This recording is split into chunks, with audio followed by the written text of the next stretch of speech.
Mohon maaf Ustaz, izin bertanya tentang riba. Bagaimana cara membersihkan, meninggalkan riba bagi kita para pegawai, umumnya pemberian gajinya lewat bank? Oh, ini sama aja. Iya tadi, ahibati fillah, mengingatkan kembali hadis Nabi sallallahu alaihi wasallam ya, yang menyebabkan umat Islam jadi hina, yang menyebabkan umat Islam gak dihargai, yang menyebabkan pemimpin-pemimpin negara Islam kumpul, itu pun tidak didengarkan. Apa penyebabnya? Yang pertama Nabi sebutkan alaihi salatu wassalam, riba. Idza tabaya'tum bil 'aina. Kalau sistem jual beli kalian itu 'aina, ini riba tapi terselubung, kayaknya bukan riba. Wa akhadtum adnabal baqar wa raditum biz-zara' wa taraktumul jihad. Kalian merasa nyaman sudah, merasa aman dengan ekonomi dia, dengan pekerjaan dia, meninggalkan berjihad di jalan Allah. Apa yang akan terjadi? Sallatallahu alaikum dhullan. Allah akan menimpakan kepada kalian kehinaan.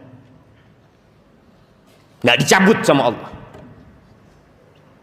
Maka tatkala kita melihat bagaimana umat Islam di Gaza dibantai, kita harus tahu kenapa. Boleh jadi kita penyebab. Allah akan timpakan kepada kalian kehinaan, la yanzi'uhu, tidak dicabut. Siapa yang menimpakan kehinaan? Allah Jalla Jalaluh. Siapa yang mencabut? Allah. Tapi Allah, Nabi alaihi salatu mengatakan Allah nggak akan mencabut. Sampai kapan? Hatta tarji'u ila dinikum, sampai kalian kembali kepada agama kalian. Maka kita berusaha untuk jangan berpikir saya sudah. Antum kalau sudah, tolong antum cari orang lain, antum gandeng orang lain, nyari orang lain. Kenapa? Karena kalau dibiarkan orang berbuat dosa dan kita hanya menonton, azab Allah turun bukan hanya menimpa dia.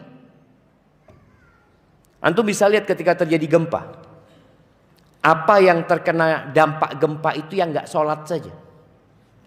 Bayi kena, bayi.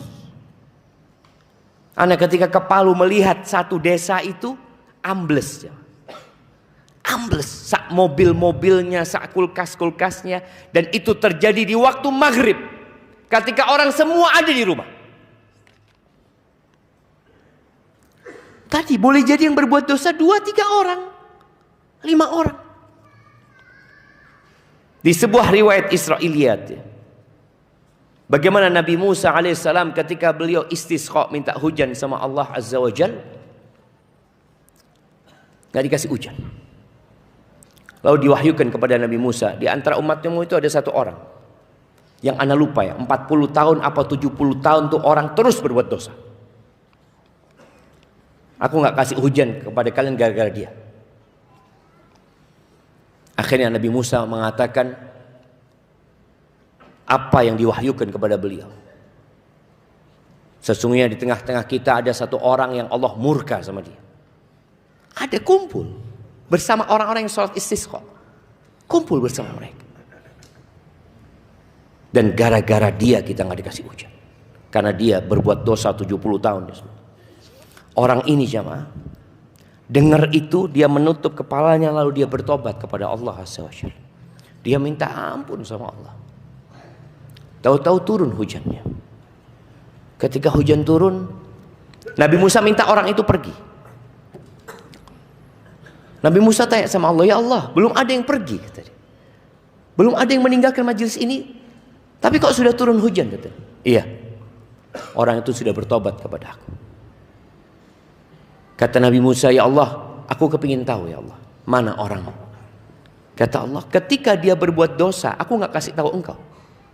Ketika dia bertobat, masa aku lecehkan dia dengan dikasih tahu ini loh pelaku dosa? Enggak. Kata. Maka di situ jamaah, jangan pernah meremehkan orang-orang yang kita lihat berbuat dosa lalu kita biarkan. Perlu amar ma'ruf nahi mungkar, tapi dengan cara yang penuh dengan hikmah.